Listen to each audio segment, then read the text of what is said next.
Good morning and welcome to another one of our short videos where we describe an installation which we've carried out during the week.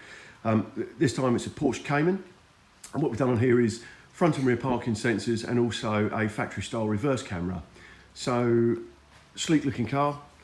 It came with no sensors at all, actually it didn't have fronts or rears.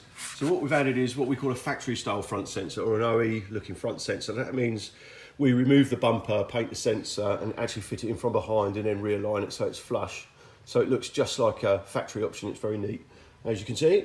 And then the outer sensors, if you can see them, are just under there. Same thing, so we've put that in from behind. We've fluted out the little bars around the outside of the sensor there, so again it looks just like it's come from the factory. That's very nice. We've also done a reverse camera, as I mentioned, so just to show you how that works. Kept the original screen, gauge reverse. You can hear the rear sensors coming to life there.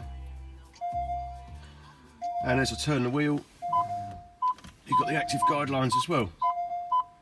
So it's very nice, really good picture, works in a very low light level, so it works in the dark virtually. We've calibrated it, so it's calibrated to the car, so it's dead parallel. And come around to the rear of the car. We've also added rear parking sensors, but for these we've just gone for a standard push fit sensor in the bottom section there. That's where the OEM ones would be. The reason why we've gone for a push fit sensor is because we wanted to alter that angle. We just want to pop those up very slightly because they're a little bit low on this car. So by putting the small shim behind them, we're able to make sure that there's no false alarms when you're reversing over gravel, stuff like that. So there you go. Front and rear sensors on this Cayman.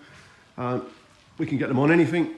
You know, if you're looking for something with a real factory look like that, whether it's an R8, a 911, it doesn't matter what it is, we can fit those sensors to anything. Bit of work to do, you know, it's taken a couple of days to complete this installation, but it's well worth it if you really want that factory look. If you've enjoyed this video and you want to see more like it, just follow us on YouTube. Thank you very much for watching.